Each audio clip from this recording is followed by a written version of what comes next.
God. I've been asked about that on a podcast. It was so silly. Would I change what I did?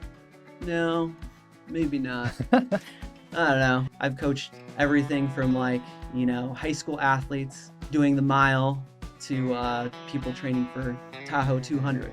If the students were well behaved, sometimes I'll say, all right, I'll spit some bars for you guys. Yeah. And that's still happening today in 2025. It just keeps carrying on. One student remembers and they'll ask me to rap. But I'd say still take the risk. Some of those races, small ones that seem out there could be the most fun experiences. So it's okay to gamble sometimes. Right on.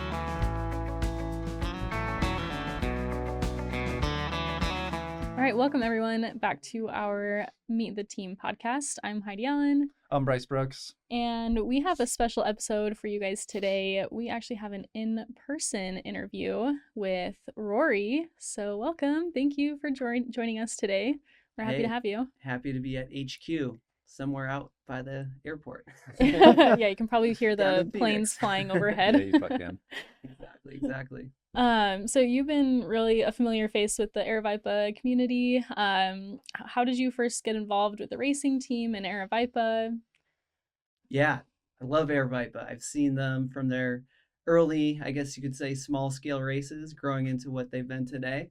So I feel kind of honored that I'm still on the race team, to be honest, due to just some injuries that have been holding me back the last couple of years, and then just how fast the talent we have on the team. So I think maybe one reason I'm still around too is just my connections to the early staff and just the running community. I lived in Phoenix for 5 years. I ended up getting into the trail scene. I might jump around here a bit with my timeline, but after getting my teaching degree in Minnesota at St. John's University, the D3 school where I ran cross country and track, I applied to Teach for America. And then they placed me at a school in Phoenix in the West Valley. So I kind of did 2 years with them and then decided to stay another 3 years. If you're familiar with the program, you work through AmeriCorps. And anyway, that was basically how I got introduced to the running scene, because I was the cross country and track coach. I do the little runs out in the West Valley, and I'd come into town for the Aravaipa, group runs. They had a track workout back in the day because I was more track and road based.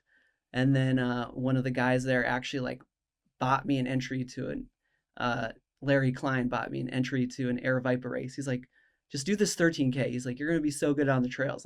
You're signed up. Which one was it? Was it Adrenal or Sinister? One of the night ones? It was the night one. Yeah, you're right. Okay. It was a night race. I'd have to look back at my ultra sign up, but that was just such a generous move by him. He's a really, really cool member of the running community, and just buy my entry and make it happen. I could have bought it, but it was just kind of a unique way to get started. Yeah. And it was also a night race and trail, so that was really different to me, and I liked it so much for the next year's cross country camp, because that one's in August maybe. Mm-hmm. We would do a week of meeting up for runs, and then it culminated in them running a preseason race. I think it was the Sinister Night Runs. Nice, yeah. Whatever the shortest distance was, and I raced too, so it's kind of cool to be at the time the young fast coach who showing them how it's done. It's I could see those translating. They're a little smoother as long as you're good with running in the dark with a headlamp. It's kind of like cross country. It was a heck of a race. I actually got beat by Nick Curry. I have to check the year. He ran Hard Rock 100 the week before, and he was still recovering, and we're just duking it out. And get this, he pulls off the trail, poops, and then manages to catch me on an uphill and blows by me again. So this is very early on in my trail running career, and I'm just wow, I did not know you can poop that fast and then move that fast uphill. And he just did this crazy 100-miler. What is this sport? See, that's something I keep track of is poop mile PR. Yeah. That's a thing? For me, I don't know. And not that I've heard of. Sub 7. Just want to make that known. Wait, how does it work? Well, every time it's a porta potty or a bathroom, if you're lucky. And you have it on the race mode. So you see your total elapsed time instead of just moving time. Yes, right, exactly. Yes. Yeah. Okay, I get it now. Born to run. Who's born to run? Yeah. 6:59 poop mile. Ooh, okay. pooped a lot during races. I'll just have to check out those splits. Yeah, you should look back. I think I split any kind of stop though, so that could throw it off. No, you can't do that. No. Yeah. All right. So that was what year did you say that was back in 2017? Okay. Yeah. So yeah, that's about right. I moved in 2013, so maybe it wasn't one of my early races, but I definitely did that one maybe a couple years prior, and right on. Yeah, I feel like I've been here since kind of the early days, which is cool. Can you talk a little bit about how the community has changed or grown since 2017, now 8 years later? Yeah, I mean, I think a lot of it is, I gotta say, I think it's commercial based and like boosted by social media. Yeah, sure. So I think that's playing a role where especially like video content has showed how cool trail running is. So I think it's kind of blowing up from that, which is both good and bad. So sometimes you might get people who really know nothing about it or don't always, I don't want to say they don't fit into the trail culture, but they can be, I don't know, annoying in some ways, right? Mm-hmm. Influencers or people, who are just doing it to also, they want to get the summit selfie and all that. But overall, I'd say it's generally really positive. There's people with no running background. Maybe they're at a tough stage in their life and they're finding that like trail running specifically is a way better way to connect with nature, get out there, and just become like a better person and athlete. And maybe they've done like the road 5Ks, but clearly, as we know, the culture is so different and way more fun. So and I think we're just on an exponential growth right now trajectory. It's really cool to see where it's going to go, to the point where I'm sure, as you guys might know, competing at, we're kind of that sub elite level. You'll see it at the top too. Now these super fast runners are hopping in, and course records are so much faster. It's really hard to get any kind of sponsorship or contracts now. Yeah, it's getting competitive now. Yeah, overall good. Could be bad for some, and depending how you're looking at it, right? Yeah. Jumping ahead a little bit, so you're a running coach. Do you find yourself gravitating towards those who are kind of just being introduced into the sport, or do you focus more on athletes who want to compete and perform really well? Yeah, so I decided to take a break from teaching. It was just before COVID 2019. There was like this Red for Ed strikes, and I was burnt out. I marched on the Capitol with other teachers, and it was just kind of a good time for me to just be like, hey, I'm working too hard for too little pay. This is going to answer your question, but ultimately, I knew I wanted to move to Flagstaff for the running scene, and I was lucky enough to make some connections there where I met a friend and roommate who got me a job with Runners Connect. So they are more road based. So that, I guess, that influences the kind of athletes I got early on. So for the most part, I was working with beginner athletes, or I'd say mostly middle-aged runners who, could afford the coaching during COVID and wanted to qualify for Boston Marathon. Yep. So that was the bulk of my athletes. And as I started racing trails more and getting into ultras and being down here doing races and connecting with people, I would also take on ultra athletes and trail athletes. So I've coached everything from like, high school athletes doing the mile to people training for Tahoe 200, which I know you're doing. So yeah. But I'd say my specialty, I feel most comfortable probably with the road marathon, which I've also found when I'm in road marathon shape, I feel like that's when I've had my best ultra performances. So my style integrates a lot of those workouts to the chagrin of some of my athletes. Yeah. So. And you've been really close to an OTQ time in marathon, right? Yes, I've been right there. It's kind of like a chip on my shoulder in a way. I'm not quite like an Adam Solon, another team member who sleeps in his car and then just rolls out of his car and runs at 2:16. Yeah, totally. So he's also like, what, 21? 21? Yeah. I envy that in a way, just straight up talent. But I do have talent, but also I feel like I've worked really hard and it's tough to come up short. Talking about the chip on my shoulder, I ran the 1500 in college. So Division III, I was running something like a 355 and I needed maybe a 352 or something to get in and the national meet. So I came up short for that. So that kind of stuck with me. As I moved to Arizona, I knew about the marathon time, and I first tried to make the 2020 trials, came up short there, came up short again in 2024.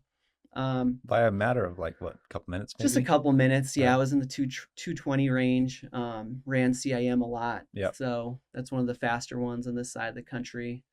That was also a feature though. Unfortunately, I definitely see some longer ultras in my future, maybe not a multi-day, but I was kind of doing those road marathons because I had this heel injury, Hageland's deformity, which a lot of runners may know about.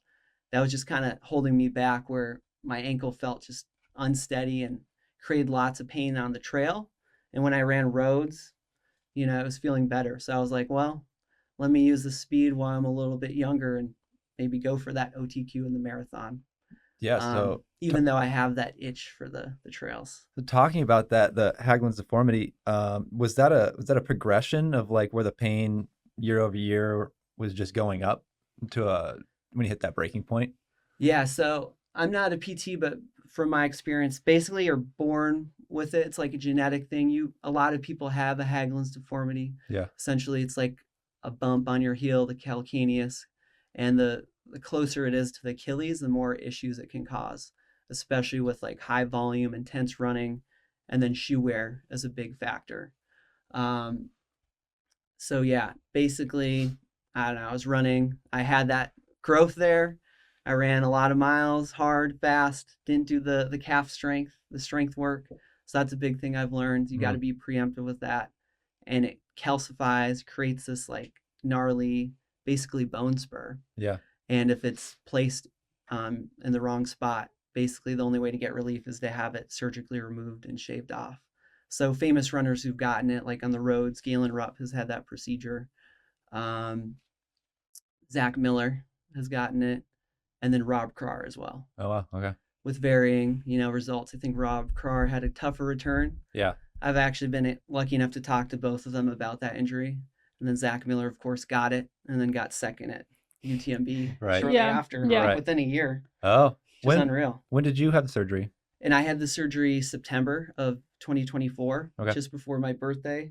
So I'm at the 7 months out, and I was kind of on track for a good recovery, and I've just had some hiccups that are, making it difficult, where I'm having similar symptoms and pain on trails, which I felt at Damn Good Run, which we were at. Weekend. So I was just testing the water a little bit, dipping my toe in. And, I got bit a little bit, I guess. I mean, a good result, but still feeling it afterwards a little bit. Yeah. Mm-hmm. Mountain to Fountain was your first run back post-surgery, right? Yes. Yeah, definitely. I wanted to get on, take advantage of doing the Aravaipa races, and I've run that previously. So that was basically a long training run. What were your emotions and feelings to know that you were going to be back into racing? Oh, it's awesome. I mean, I'm sure a lot of athletes know it's even better than that first run back, right? If you're into Strava and you upload your first run, you're like, I'm back. Yeah. In this case, it's just a lot more energy because you're on the start line. And even though I wasn't racing, it's just cool to high five friends and race teammates and stuff. So it was cool. I saw Bryce there filming on the truck, and even that's a great position at a race to have. Just sit on your butt with a couple cameras. Yeah. Spectating is cool too, but I'm a big proponent too of with my athletes. I like to have them race more often than not, as long as they can control their desire to race. And I think as I've gotten older, I'm kind of good at like letting the fast high schooler go. Like I don't need to go for the win. Just let it go. Yeah. You don't have to worry about your ultra sign up score too much.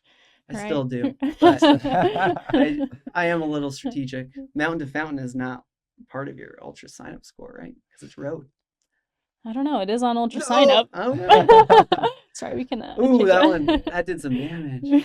Yeah, you should be able to remove a couple or put notes or. Yeah. Yet you can DNF and it doesn't hurt you. I don't know. I think that's weird, right? Yeah, it is. It is. Shouldn't there be a little ding with the DNF? There should be a bit of an incentive to finish. I agree with that.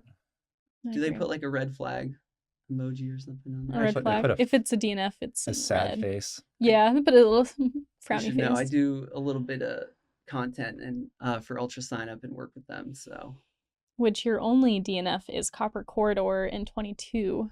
What happened there? My God. I've been asked about that on podcasts. It was so silly. Would I change what I did?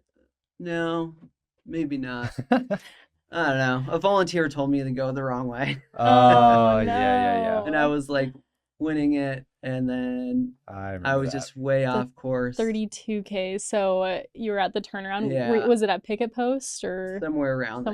Yeah. And I even showed my bib. I'm like, where do I go? I went like a mile out, like onto the 50K course. And then someone was like, dude, you got to turn around. And they saw my bib. And again, I think I might have been back to 5th or something. I don't know how far I got pushed back. Yeah. But I was getting up to the podium, maybe into 2nd. And then, I don't know, I just decided to stop. Lost stop the will to race. Yeah. I was just like, hey, just scratch me. I didn't do how I really would have done. Someone else got the podium spot. Yeah. I thought it was okay. It's all right. Bryce has been there. Several times. It's fine. But then some people would be like, you should have just been happy with your place. But I guess my thinking was, I'm totally fine. I get my butt kicked all the time living in Flagstaff.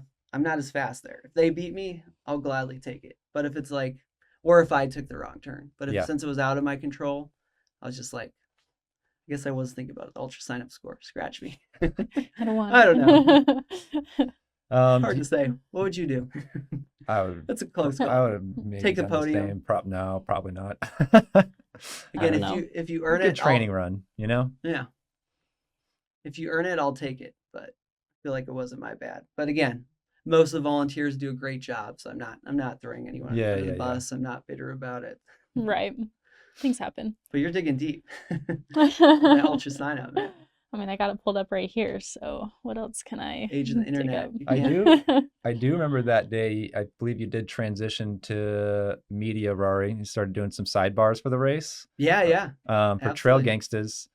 Can you talk about Trail GangstAZ a little bit? Yeah. You're the founder. I'm sure a lot of people watching this are fully aware of Trail GangstAZ, but can you talk about maybe the inspiration behind it and kind of what it's turned into? Of course. Yeah.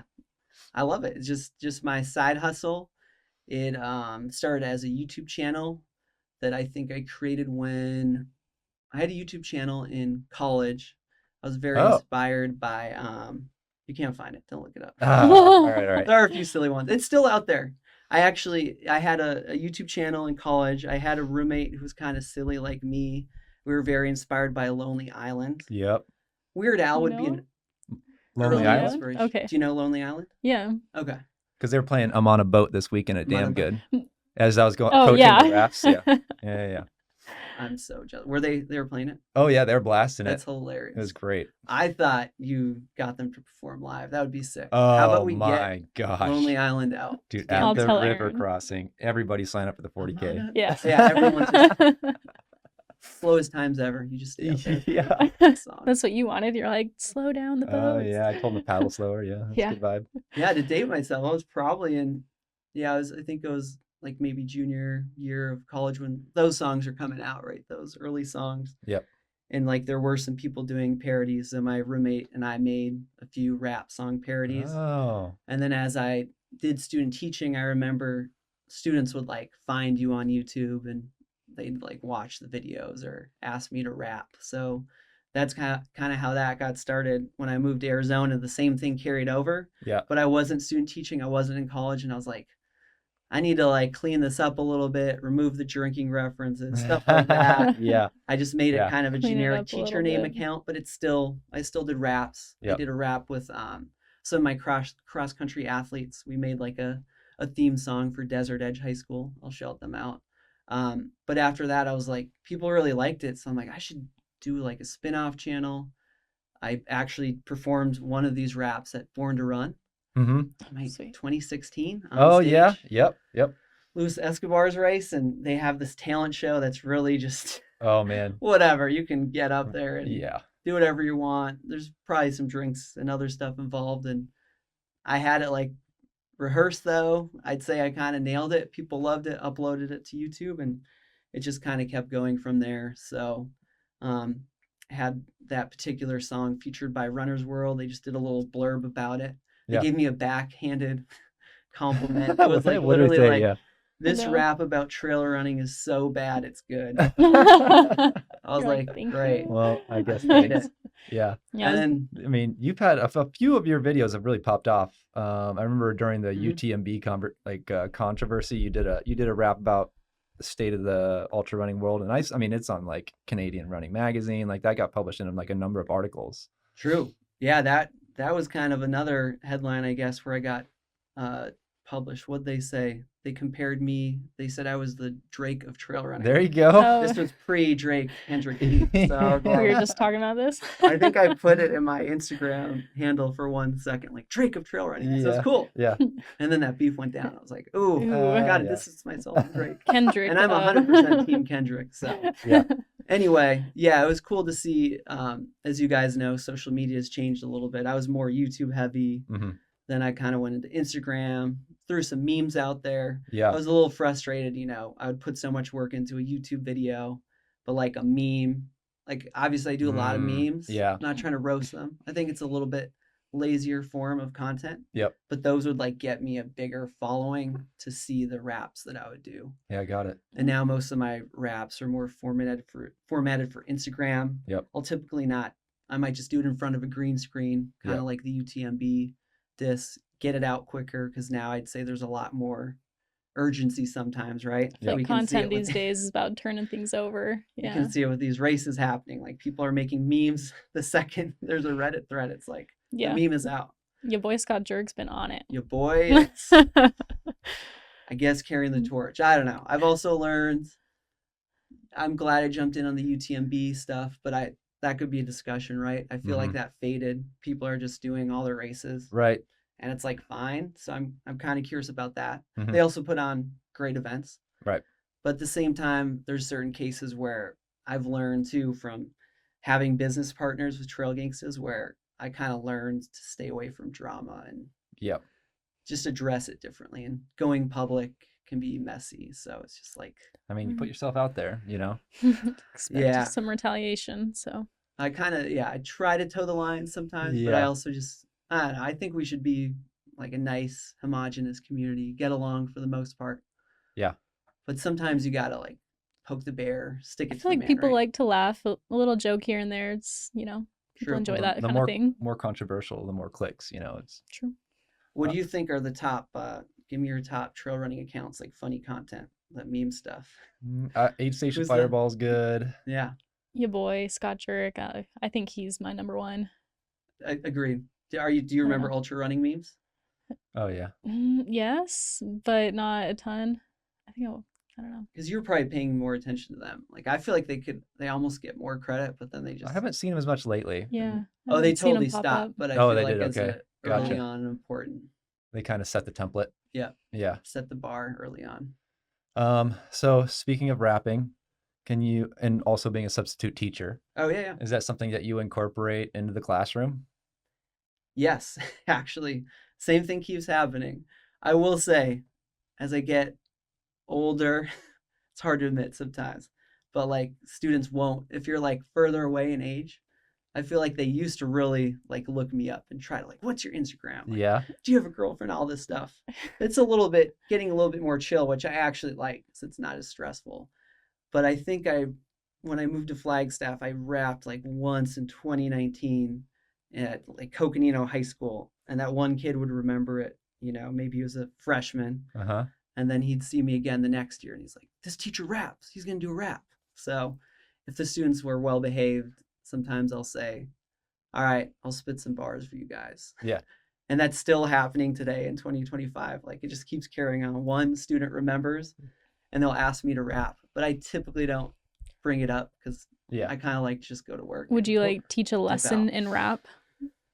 I've done lessons involving rap. Yeah, I was an English teacher. One of my favorite lessons was, and you can put on like a current rap beat, right? Find the BPMs, and you would just rap Shakespeare over it. Oh, there you go. That's awesome. And because of the iambic pentameter, the way it's written, it like flows really nicely. And then I think it does make them, appreciate Shakespeare more. That's really cool. Versus, did you ever do that in class where it's like you had to count out the Yeah. Mhm. I was like, syllables? I remember those. I always thought that was like kind of lame, and I heard about some other teacher doing it, so I just we'd play some like hard ass rap beats, and Heck yeah. I'd make them go up there and like read the sonnet or whatever it was. I mean, that's something I would remember as a student, you and know? Yeah, that's cool. they remembered it. So And you haven't, I mean, you've taught overseas, correct?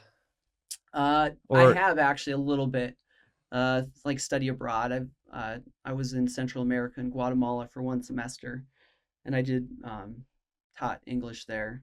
I more am usually traveling with a company called Rustic Pathways, so I'm like basically a chaperone for high school trips. got it. So in a way, I'm teaching, but Yeah. basically I'm like a babysitter 24/7. My flight's covered to go to a cool country. Yep. And then I work with local staff. They make our itinerary. I do whatever the students are doing for free. Then the students go home. And then usually I'll try to find a race in that region. Yeah, I wanted to bring that up too, because you So have done some pretty interesting races in a lot of different countries. yeah, man, I'm super lucky. I've raced in Spain. I've been to Costa Rica with this company. I've been to Fiji. I ran and won a trail. It was a trail marathon. Really, it was forest roads on the biggest island in Fiji. That was cool. I've been in Thailand. I didn't get to do a trail race there. My friend Austin Horn did though. Oh, we recently, yeah? Yeah, he actually was kind of inspired by the race I did in Vietnam, which is also one of the places I got sent by that company. So again, I'll do the trip with the students. There's usually a race happening. I'd say that one I did in Vietnam was the gnarliest race by far. Back you in could probably yeah. compare it to. I'm not gonna make that joke, but All right, somebody had to do it. people have. I actually have, but yeah, it kind of reminds me of what Aaron Barber did in Philippines. He did a crazy race. So yeah, just like you wouldn't expect it. You know it's going to be hot and humid. Yep. And then these mountains just like the ups and downs just beat you up, and they're racking up crazy vert. You wouldn't think those kind of regions would have that. What are some of the big differences that you've seen in some of those races versus races that you've done in the States? Yeah, good question. I'd say there's more similarities for sure. Yeah.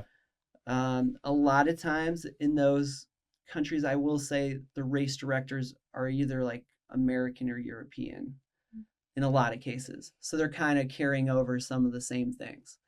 But what is different, of course, like Vietnam just had some really interesting aid station snacks. Yeah. So you get the local food. There's like sweet potatoes just cut in half. Some different like soups and stuff. Oh, the spring rolls. I forget what they're actually called locally. Yeah. But basically like kind of like an egg roll, except I'd say even tastier and like vegetables in it and stuff. the spring rolls are good.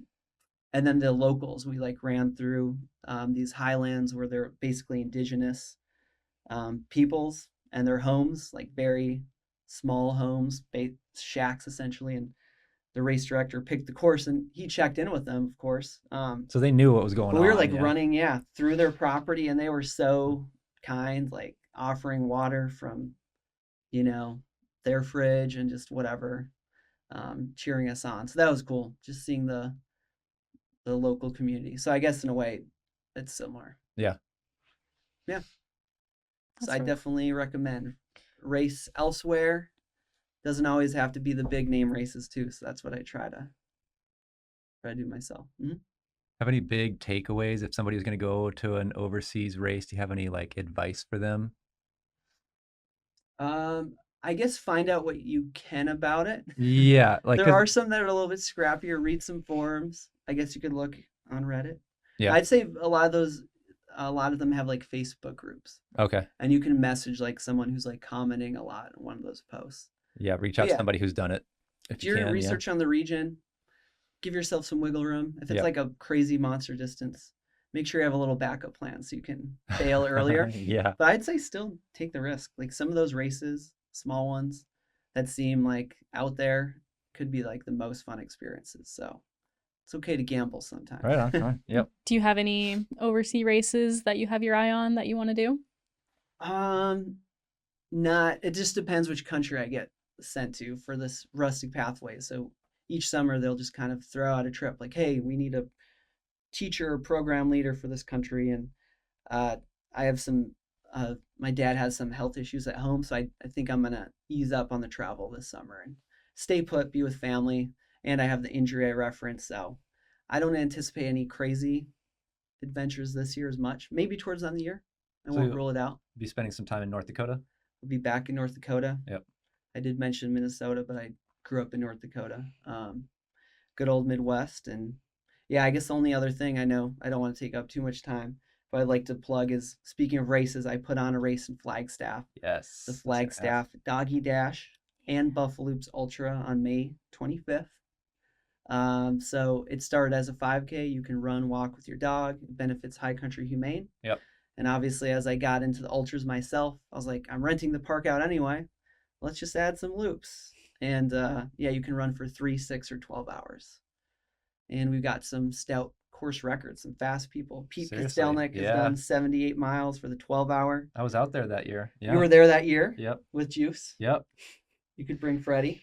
Freddie has done the doggy race with Aaron one year. A couple years ago. Yeah, that's actually when he had a poop mile. Yeah. Oh, yeah, Freddie. the first mile, Freddie took a Freddie's poop. poop mile PR. Yeah. Freddie's in the room, and I didn't even Yeah, realize so that. sorry. There's too We many gotta have adults. Freddie come sit on the There's chair, so many you know. dogs out there, so it's a great time. Yeah. And Cool venue.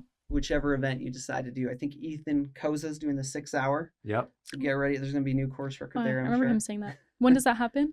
May 25th, Oh, coming Memorial up. Day weekend. Oh, that's Sweet. good timing. Yeah, it's awesome. Mhm. It's coming up. Exactly. Maybe we'll have to So, find our way up there. love to have you guys or anyone else listening from the Valley come cool off.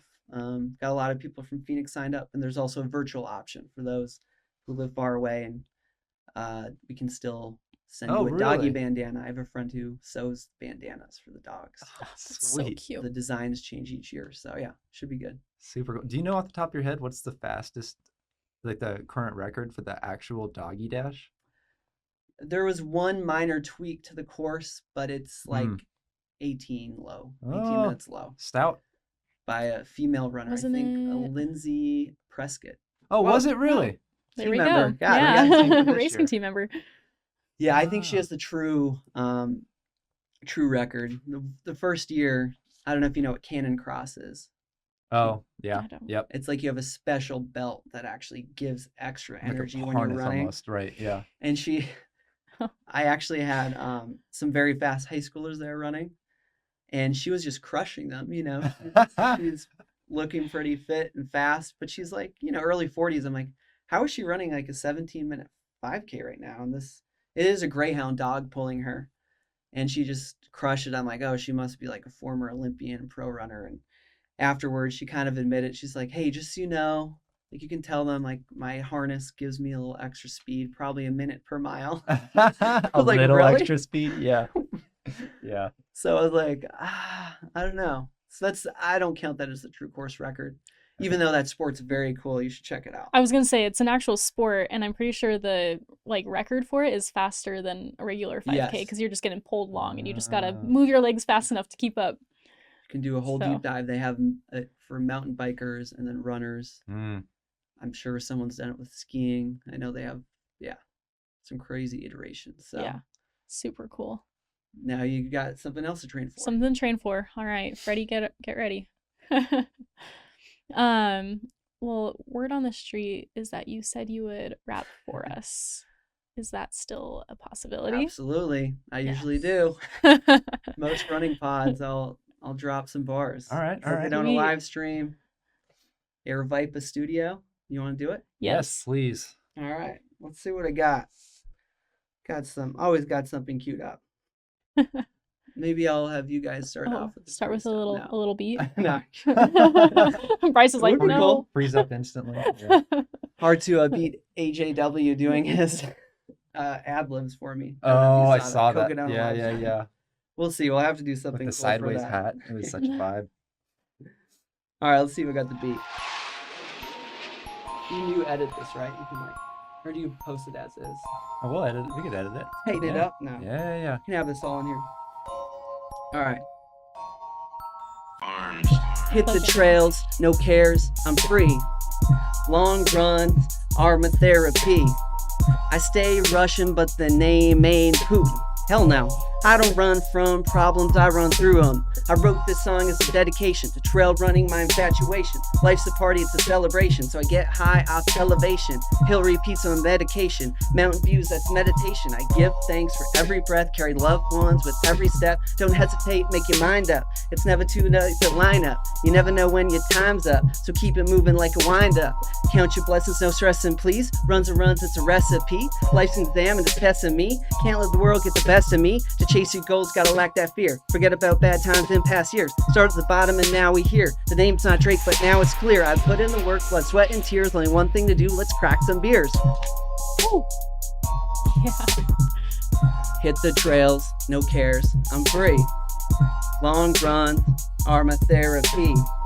I stay Russian, but the name's not Putin. Hell no, I don't run from problems, I run through them, hey. Oh man, Yes. forgot the glasses. You remembered at the last. Yeah, it was perfect for the ending. See, I think I should have done that first. I think I had the beer. Sweet. Thanks, guys. Love Thank it. you. Thanks so much, Ruairi. Yeah.